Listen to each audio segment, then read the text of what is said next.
यो नमः श्री गुरु दत्तात्रेय नमः श्री गुरुदत्त मठం హైదరాబాద్ హిందూ అస్ట్రాలజీని నమ్మేటువంటి వాళ్ళు ఏలినాటి శని అష్టమ శని సప్తమ శని అర్ధ శని జరుగుతున్నప్పుడు ఇవి అవాంతరాలు వస్తాయి, చాలా దుఃఖాలకు లోనవ్వాల్సి వస్తుందని చెప్పేసి భయభ్రాంతులు లోనవుతూ ఉంటారు.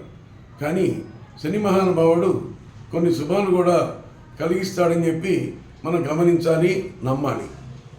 అలాగే ఇప్పుడు ఈ మేషరాశి వారికి, మీనరాశి వారికి, కుంభరాశి వారికి, తర్వాత సింహరాశి వారికి, ధనురాశి వారికి కూడా ఆ రాశిలో ఉన్నటువంటి వాళ్ళు వివాహాలు అయ్యేందుకు అవకాశం ఉన్నాయి. కాబట్టి తల్లిదండ్రులు శ్రద్ధ వహించి వధువులను కనుక అన్వేషిస్తే తప్పకుండా వాళ్ళ ప్రయత్నాలు సఫలీకృతం అయ్యేందుకు అవకాశం ఉంది.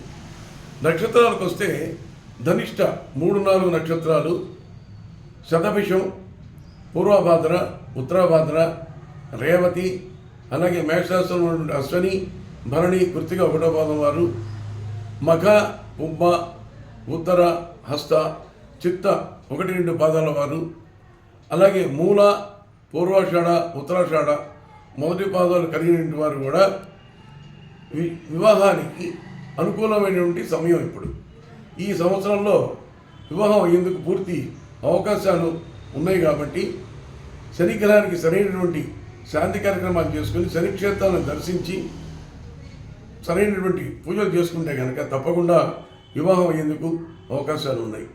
ఈ అవకాశాన్ని వినియోగించవలసిందిగా ప్రార్థిస్తున్నాం. అలాగే సెకండ్ పార్ట్లో ఏంటంటే, ఇప్పుడు ఈ అష్టమ శని, అర్ధాష్టమ శని, సప్తమ శని, తర్వాత అర్ధాష్టమ శని, అష్టమ శని జరిగేటువంటి వాళ్ళకి, ఏనాడు శని జరిగేటువంటి వారికి ఉద్యోగ విషయంలో కానీ, వ్యాపార విషయాల్లో కానీ, ఆరోగ్య విషయంలో కానీ, ఆయుష్ విషయంలో కానీ, ఆర్థికపరమైన విషయాల్లో కానీ, విద్యా విషయాల్లో కానీ, విదేశీ యానానికి సంబంధించిన విషయాల్లో కానీ, లేదా సహకుటుంబంలో ఉన్నటువంటి అభిప్రాయాలకు కానీ కూడా కొంత ఇబ్బందులు పడేందుకు అవకాశం ఉంది. శనికి సంబంధించినటువంటి స్తోత్రాలు కనుక వాళ్ళు నిత్యం పఠిస్తూ, విష్ణు సహస్రనామము పఠిస్తూ, తర్వాత నమ్మకజమకాలతోటి, పంచసూక్తాలతోటి రుద్రాభిషేకాలు, మహాన్యాసృతాభిషేకాలు కనుక చేసుకున్నట్టుంటే తప్పకుండా వాళ్ళు ఉపశమనం పొందగలరు, సుఖశాంతులు పొందగలరు. అంతేగాని ఏనాడు శని ఉంది, ఏదో జరిగిపోతుందని నిత్యం ఏదైనా ఇన్సిడెంట్ జరిగితే అయ్యో నాది మీనరాశి అందుకని ఇలా జరిగింది, ఇప్పుడు ఏనాడు శని ఉంది అని భయప్రాంతాలకు అవసరం లేదు. కాబట్టి ఈ శాంతుల్ని అనుసరిస్తూ సుఖమయమైనటువంటి జీవనం కొనసాగించవలసిందిగా ప్రార్థిస్తూ సర్వే జన సుఖినో భవంతు, లోకా సమస్త సుఖినో భవంతు.